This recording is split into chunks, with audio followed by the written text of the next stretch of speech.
ನಿಮಗೆಲ್ಲ ಗೊತ್ತಿರುವ ಹಾಗೆ ನಮ್ಮ ಆಹಾರ ಶೈಲಿ ಏನು ಬದಲಾವಣೆ ಆಗಿದೆ, ನಮ್ಮ ಜೀವನ ಶೈಲಿ ಹೇಗೆ ಬದಲಾವಣೆ ಆಗಿದೆ, ಅಥವಾ ಫ್ಯಾಮಿಲಿಯಲ್ಲಿ ಏನೋ ತೊಂದರೆಗಳಾಗಿದೆ, ಅದರ ಬಗ್ಗೆ ತುಂಬಾ ಕಂಟಿನ್ಯೂಸ್ ಯೋಚನೆಗಳು.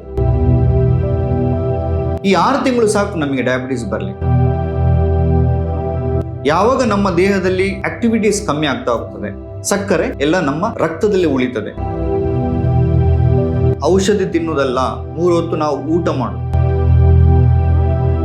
ಮಾತ್ರೆ ಉಂಟು, ತೊಂದರೆ ಇಲ್ಲ, ಇನ್ನು ತಿನ್ನುವುದೆಲ್ಲ ತಿನ್ಬೋದು ಅಂತ ಯೋಚನೆ ಮಾಡಿದ್ರೆ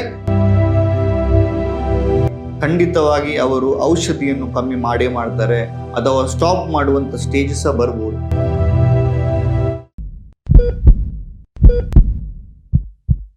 ನಿಮಗೆಲ್ಲ ಗೊತ್ತಿರುವ ಹಾಗೆ ನಮ್ಮ ಆಹಾರ ಶೈಲಿ ಏನು ಬದಲಾವಣೆ ಆಗಿದೆ, ನಮ್ಮ ಜೀವನ ಶೈಲಿ ಹೇಗೆ ಬದಲಾವಣೆ ಆಗಿದೆ, ನಾವು ಮಾಡುವಂತ ಫಿಸಿಕಲ್ ಆಕ್ಟಿವಿಟಿ ಎಷ್ಟು ಬದಲಾವಣೆ ಆಗಿದೆ ನಿಮಗೆಲ್ಲ ಗೊತ್ತಿದೆ. ನಾವು ಕೂತ್ಕೊಂಡು ಜಾಸ್ತಿ ಕೆಲಸ ಮಾಡ್ತೇವೆ, ನಮ್ಮ ಮಾನಸಿಕ ಒತ್ತಡ ಜಾಸ್ತಿ ಆಗಿದೆ. ಫ್ಯಾಮಿಲಿಯನ್ನು ಮ್ಯಾನೇಜ್ ಮಾಡಬೇಕು, ವರ್ಕನ್ನು ಮ್ಯಾನೇಜ್ ಮಾಡಬೇಕು, ಫೈನಾನ್ಷಿಯಲ್ ಮ್ಯಾನೇಜ್ಮೆಂಟ್ ಮಾಡಬೇಕು, ಮನೆಯಲ್ಲಿ ತುಂಬಾ ಜನ ಇರುವುದಿಲ್ಲ. ಇದೆಲ್ಲ ಬದಲಾವಣೆಗಳ ಈ ಒದ್ದಾಟದಲ್ಲಿ ಜನಗಳಿಗೆ ಅಥವಾ ನಿಮ್ಗೆಲ್ಲ ಗೊತ್ತಿಲ್ಲದೆ ಈ ಡಯಾಬಿಟಿಸ್ ಅಂತ ಹೇಳುವಂತ ಕಾಯಿಲೆ ಬರ್ತದೆ. ನಮ್ಮ ಪ್ರಾಕ್ಟೀಸ್ ಅಲ್ಲಿ ನಾವು ನೋಡುವಾಗ ಒಂದು 6 ತಿಂಗಳು ತುಂಬಾ ಟೆನ್ಷನ್ ತಗೊಳ್ಳೋದು. ಯಾವುದೋ ಒಂದು ಟೆನ್ಷನ್ ಬಂದಿದೆ, ಯಾರೋ ನಿಮ್ಗೆ ಯಾರಿಗೊಬ್ಬರಿಗೆ ದುಡ್ಡು ಕೊಟ್ಟಿದ್ರೆ ಅವ್ರು ಕೊಡ್ತಾ ಇಲ್ಲ ಅಂತ ಹೇಳುವಂತ ಒಂದು ಟೆನ್ಷನ್, ಅಥವಾ ಫ್ಯಾಮಿಲಿಯಲ್ಲಿ ಏನೋ ತೊಂದರೆಗಳಾಗಿದೆ, ಅದರ ಬಗ್ಗೆ ತುಂಬಾ ಕಂಟಿನ್ಯೂಸ್ ಯೋಚನೆಗಳು. ಈ 6 ತಿಂಗಳು ಸಾಕು ನಮಗೆ ಡಯಾಬಿಟಿಸ್ ಬರಲಿ.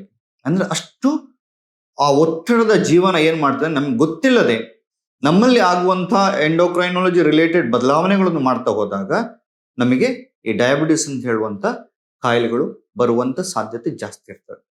ಅದೇ ರೀತಿ ನಮ್ಮ ದೈಹಿಕವಾಗಿ ನಾವು ಮಾಡುವಂತ ಕ್ರಿಯೆಗಳು, ಯಾವಾಗ ನಮ್ಮ ದೇಹದಲ್ಲಿ ಆಕ್ಟಿವಿಟೀಸ್ ಕಮ್ಮಿ ಆಗ್ತಾ ಹೋಗ್ತದೆ, ಬೊಜ್ಜು ಬರ್ತಾ ಹೋಗ್ತದೆ, ನಾವು ಇನ್ಸುಲಿನ್ ರೆಸಿಸ್ಟೆನ್ಸ್ ಅಂತ ಹೇಳ್ತೇವೆ.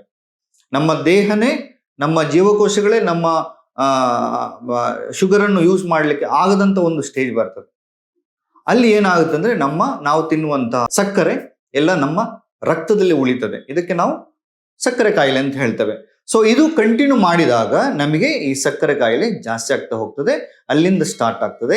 ಯಾವಾಗ ಅದನ್ನು ನಾವು ಬದಲಾವಣೆ ಮಾಡ್ಕೊಂಡು ಹೋಗುದಿಲ್ಲ, ಅದು ಮುಂದೆ ಹೋಗ್ತಾ ಇರ್ತದೆ. ಸೊ ಸಕ್ಕರೆ ಕಾಯಿಲೆ ಅಂತ ಹೇಳುವಾಗ ನಾವು ಲೈಫ್ ಸ್ಟೈಲ್, ನಮ್ಮ ಜೀವನ ಶೈಲಿಯನ್ನು ಖಂಡಿತವಾಗಿ ನಾವು ಬದಲಾವಣೆ ಮಾಡ್ಕೊಳ್ಳೇಬೇಕು. ನಾವು ಒಂದ್ ಕಡೆಯಿಂದ ಟ್ಯಾಬ್ಲೆಟ್ ತಿನ್ನೋದು, ಇನ್ನೊಂದು ಕಡೆಯಿಂದ ಎಲ್ಲಾ ಬೇಡದೆಲ್ಲ ತಿನ್ನೋದು ಅಥವಾ ಸಕ್ಕರೆ ಅಂಶ ತಿನ್ನೋದು ಖಂಡಿತವಾಗಿ ಒಳ್ಳೇದಲ್ಲ. ನಾವು ಮೆಡಿಸಿನ್ ತಗೊಳ್ಬಾರ್ದು ಖಂಡಿತವಾಗಿ ಹೇಳುವುದಿಲ್ಲ, ಮೆಡಿಸಿನ್ ತಗೊಳ್ಳಿ. ಬಟ್ ಅದರೊಟ್ಟಿಗೆ ಆಹಾರದಲ್ಲಿ, ಜೀವನ ಶೈಲಿಯಲ್ಲಿ ಬದಲಾವಣೆ ಮಾಡಿಕೊಂಡು ನಿಮ್ಮ ರಿಪೋರ್ಟ್ ಅನ್ನು ಡಾಕ್ಟರ್ಗೆ ಒಳ್ಳೆಯದಾಗಿ ತೋರಿಸಿ. ಡಾಕ್ಟರ್ ನಿಮ್ಮ ರಿಪೋರ್ಟ್ ಅನ್ನು ಕಮ್ಮಿ ಮಾಡೋದಲ್ಲ, ಡಾಕ್ಟರ್ ಮೆಡಿಸಿನ್ ಕೊಡ್ತಾರೆ. ಆದರೆ ಯಾವಾಗ ನೀವು ನಿಮ್ಮ ಜೀವನ ಶೈಲಿಯಲ್ಲಿ ಬದಲಾವಣೆ ಮಾಡ್ಕೊಂಡು ಹೋಗ್ತೀರಿ, ನಿಮಗೆ ನಿಮ್ಮ ಶುಗರ್, ನಿಮ್ಮ ರಿಪೋರ್ಟ್ ಬೆಟರ್ ಆಗ್ತಾ ಹೋಗ್ತದೆ. ಯಾವಾಗ ನಿಮ್ಮ ರಿಪೋರ್ಟ್ ಬೆಟರ್ ಆಗ್ತಾ ಹೋಗ್ತದೆ, ಖಂಡಿತವಾಗಿ ಡಾಕ್ಟರ್ಗೆ ಆಪ್ಷನ್ ಇಲ್ಲ, ಟ್ಯಾಬ್ಲೆಟ್ ಅನ್ನು ಕಮ್ಮಿ ಮಾಡಲೇಬೇಕು.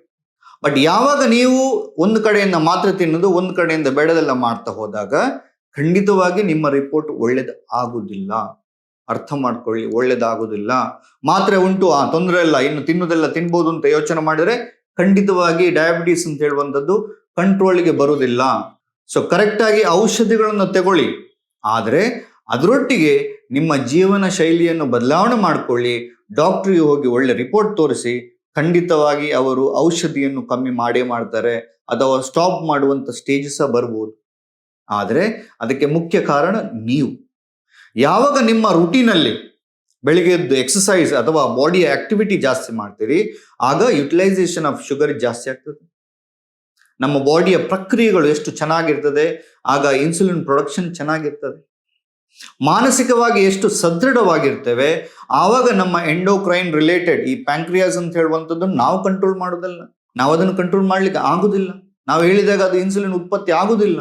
ನಮ್ಮ ದೇಹದಲ್ಲಿ ಆಗುವಂತ ಒಂದು ಪ್ರಕ್ರಿಯೆ ಅದು ಚೆನ್ನಾಗಿರ್ಬೇಕಾದ್ರೆ ನಾವು ಮಾನಸಿಕವಾಗಿ ಸದೃಢವಾಗಿರಬೇಕು, ಖುಷಿಯಾಗಿರಬೇಕು, ಸಾಮಾಜಿಕವಾಗಿ ಚೆನ್ನಾಗಿರ್ಬೇಕು. ಯಾವಾಗ ಸಾಮಾಜಿಕವಾಗಿ ಚೆನ್ನಾಗಿದ್ದೇವೆ, ಅದರೊಟ್ಟಿಗೆ ಯೋಗ, ಧ್ಯಾನ, ಮೆಡಿಟೇಷನ್ ಮಾಡ್ತಾ ಹೋಗ್ತೇವೆ, ನಮಗೆ ಗೊತ್ತಿಲ್ಲದೆ ನಮ್ಮ ದೇಹದಲ್ಲಿ ಆಗುವಂತ ಎಲ್ಲ ಪ್ರಕ್ರಿಯೆಗಳು ಚೆನ್ನಾಗಾಗ್ತವೆ. ಖಂಡಿತವಾಗಿ ನಿಮ್ಮ ಡಯಾಬಿಟಿಸ್ ಕಂಟ್ರೋಲ್ ಬರ್ತಾ ಹೋಗ್ಬೋದು. ಅದರೊಟ್ಟಿಗೆ ಆಹಾರದಲ್ಲಿ ಆಗುವಂತ ಬದಲಾವಣೆಗಳು, ಯಾವಾಗ ನಿಮಗೆ ಡಯಾಬಿಟಿಸ್ ಬರ್ತದೆ, ಡಾಕ್ಟರ್ ಹತ್ರ ಹೋಗಿ ಒಂದು ಅರ್ಧ ಗಂಟೆ, ಮುಕ್ಕಾಲು ಗಂಟೆ ಕೂತ್ಕೊಳ್ಳಿ, ಅರ್ಥ ಮಾಡ್ಕೊಳ್ಳಿ. ನಮ್ಮ ಆಹಾರದಲ್ಲಿ ಏನು ಬದಲಾವಣೆ ಮಾಡ್ಕೊಳ್ಬೇಕು ಅಂತ ಅರ್ಥ ಮಾಡ್ಕೊಳ್ಳಿ. ಬಿಕಾಸ್ ನಾವು 3 ಹೊತ್ತು ಔಷಧಿ ತಿನ್ನುವುದಲ್ಲ, 3 ಹೊತ್ತು ನಾವು ಊಟ ಮಾಡೋದು. ಯಾವಾಗ ನಮ್ಮ ಊಟದಲ್ಲಿ ನಾವು ಬದಲಾವಣೆ ಮಾಡ್ತಾ ಹೋಗ್ತೇವೆ, ನಮಗೆ ಗೊತ್ತಿಲ್ಲದೆ ನಮ್ಮ ಡಯಾಬಿಟೀಸ್ ಅಥವಾ ಮಧುಮೇಹ ಖಂಡಿತವಾಗಿ ಕಂಟ್ರೋಲ್ಗೆ ಬಂದೇ ಬರ್ತದೆ. ಬಟ್ ಏನ್ ಮಾಡ್ಬೇಕಂದ್ರೆ 2 ದಿವಸ ಕಂಟಿನ್ಯೂಸ್ ಆಗಿ ಸ್ಟ್ರಿಕ್ಟ್ ಡಯಟ್ ಮಾಡಿ 3ನೇ ದಿವಸ ಒಟ್ರಾಶಿ ತಿನ್ನೋದಲ್ಲ. ಆ ನಿರಂತರವಾದ ಒಂದು ಪ್ರೋಸೆಸ್ ಅಲ್ಲಿ ನಾವು ಕಂಟಿನ್ಯೂ ಮಾಡ್ತಾ ಹೋದಾಗ, ನಮ್ಮ ಆಹಾರದಲ್ಲಿ ನಾವು ಬದಲಾವಣೆ ಮಾಡ್ತಾ ಹೋದಾಗ ನಾವು ಖಂಡಿತವಾಗಿ ನಮ್ಮ ಡಯಾಬಿಟಿಸ್ ಅನ್ನು ನಮಗೆ ಕಂಟ್ರೋಲ್ ಮಾಡ್ಬೋದು. ಬಟ್ ಆ ಕಮಿಟ್ಮೆಂಟ್ ಎಲ್ಲರಿಗೂ ಇರಬೇಕಾಗ್ತದೆ.